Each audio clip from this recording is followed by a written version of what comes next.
Hey YouTube, happy Homebrew Wednesday. This video is for October 16th, 2013.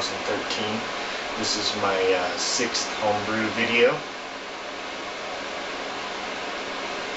So, kind of been busy again this week. I got a plum wine going. I've had some problems with the peach wine. I went to rack it into a third carboy after it had been sitting for 37 days and it had a really strong sulfur smell. So I had to do a little research on that. I've actually splash racked it a few times. It is smelling better, so hopefully we got that saved. I'll keep you updated on the progress on that. Maybe we'll do a video on how to splash rack to save your wine if you run into the problem. This is the first time I've had a problem, so we'll see. There's lots of different things that could have caused it. I'll keep you updated on that. Also this week I'd like to mention a few of my subscribers. They're always watching my videos and commenting. So Brewing with Bill, check out his stuff. He's got a really good page. Jason Davies, love your videos, man. Keep them coming. And Ian Hunter, thanks to you guys for subscribing. Also, you can see I've added a couple of more plaques to the wall here. I've got a couple more wines finished. We did the blueberry pomegranate, got it all bottled now, and the skeeter pea. So be watching for tastings on both of those wines coming up very soon. The topic of this week's Homebrew Wednesday video is my plum wine. I'm going to go ahead and show you the footage of when I made that this week, and we'll see you after that. Okay, so here's some plums we've picked. And also we've got a green gauge plum. They taste really good. I've never seen them before, but I did a little research on the internet and they're called a green gauge plum. They taste really good though. So we're going to mix the green plums and the purple plums. Going to get them all rinsed and put into our mesh bag here. So here's half of our plums once they're washed and destemmed. They're pretty small, so we're not going to pit them, we're just going to smash them up. It'd take forever to pit all of these. Okay, so we've got the green gauge plum here, which is the green ones. And then we got these purple ones in here that they're calling a French plum. These plums were popular in Oregon and Idaho around the turn of the century. They used them to make sloe gin, so they should be good for wine. I guess we'll find out. So now I'm going to add 2 gallons of water to the plums. This is just my container I use to measure out a gallon. So we're going to just add our water over our plums. I'm going to do it in 2 separate batches. Do about 1.5 gallons to 2 gallons of water per batch. And then I'm just going to take a potato masher and I'm going to mash them all up, break them all up.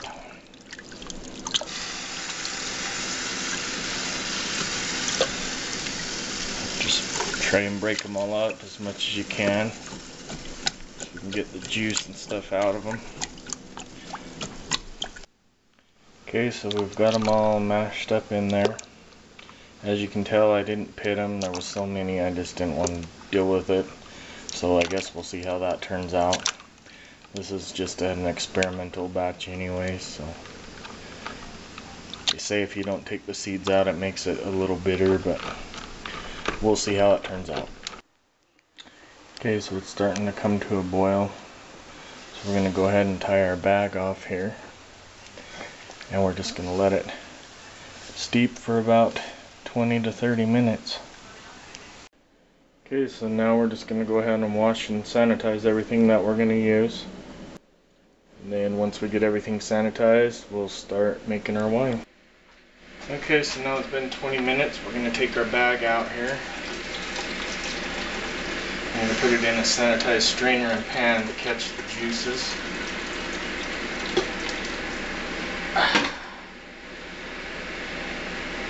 We'll let that strain for a little bit, and we're going to move our pan over into the sink and put some cold water on it to start cooling it off. So I got the pan in the sink here. We're going to go ahead and run some cold water and let it sit in cold water to cool off so it don't melt our bucket. So we'll let it do that and we'll be back. Okay, so our recipe calls for approximately 10 pounds of sugar. I always start out on the light side. I've put 16 cups or roughly 8 pounds of sugar in the bottom of my fermenting bucket. And then we're going to pour our juice over the top of that. The reason I start out light on the sugar is because we'll take a reading tomorrow and we'll add more and adjust it to where we need it on the second day. You can always add more, but you can't take it away. Okay, so here's our pan of must here.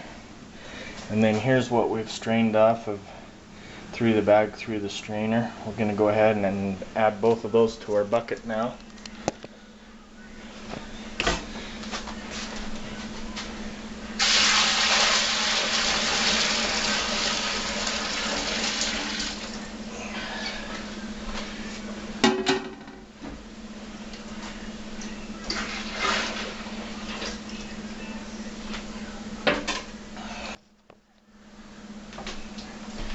And then we're going to stir all that sugar in. Stir it up a little bit.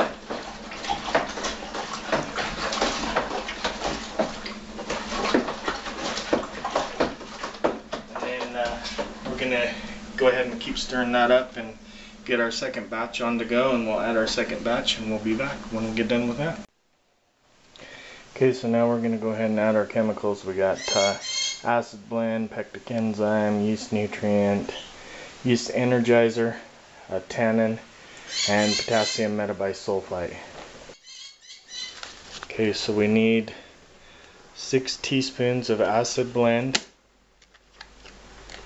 3.5 teaspoons of pectic enzyme, 1/4 teaspoon of potassium metabisulfite, 1/2 teaspoon of tannin, 3.5 teaspoons of yeast nutrient, and 2 teaspoons of yeast energizer. So I'm going to go ahead and pitch all the chemicals that I need into my must here. And you don't have to add all of these. These are just to balance the flavors and the acidity and all that stuff in there. You don't have to. The only one you have to add is the potassium metabisulfite to kill any bad stuff that's in the must at this time. So we're going to go ahead and pitch that stuff. Okay, so we've got all of our chemicals stirred up in there. We're going to go ahead and place our lid with our airlock on it on top while the second batch is boiling here. And you put the lid on because you don't want anything to get in your must. So we'll go ahead and get that finished up. Okay, so I've poured the second batch in here and mixed it in. As you can see, if you can see that, we're just a little bit above 5 gallons. So we're going to go ahead and call that good.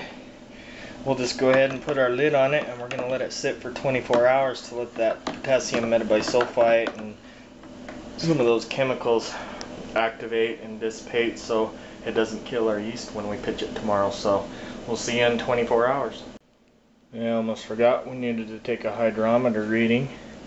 And I don't know if you can see that or not, but we're sitting at 1.080, which is about 10.5% potential alcohol.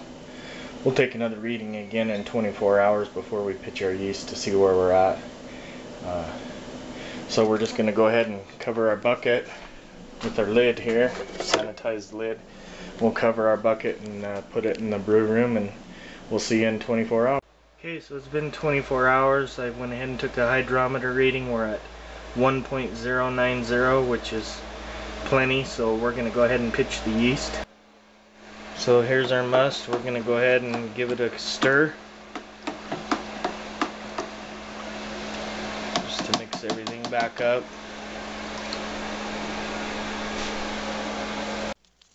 So for this batch, I'm going to go ahead and use a Red Star champagne yeast. I'm just going to sprinkle it on the top here. Sprinkle it evenly over the surface.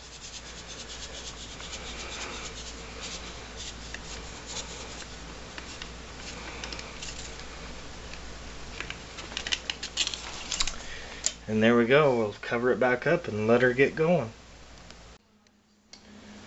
Okay, so it's been 6 days. Here's our plum wine.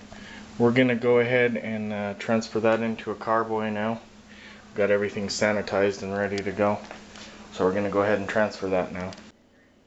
Okay, so we've got our plum wine all transferred. I don't know if you can see the bubbles rising still, but the gravity was at 1.035. So that's about the right place to transfer it. And as you can see, the airlock's just going to town. And we're just going to let it sit for about a month now. Okay, and there's the plum wine now after it's been sitting for 5 days now. So that's where we're currently at on the plum wine. Thanks for watching the video on that. I am getting up there in subscribers, so everyone keep subscribing, and tell everyone, your friends, to subscribe. Pretty soon we'll be having a contest. When I get to 100 subscribers, we'll do a contest and we'll send out some wine for some people to taste test. So once again, thanks for watching. Happy Homebrew Wednesday, and cheers.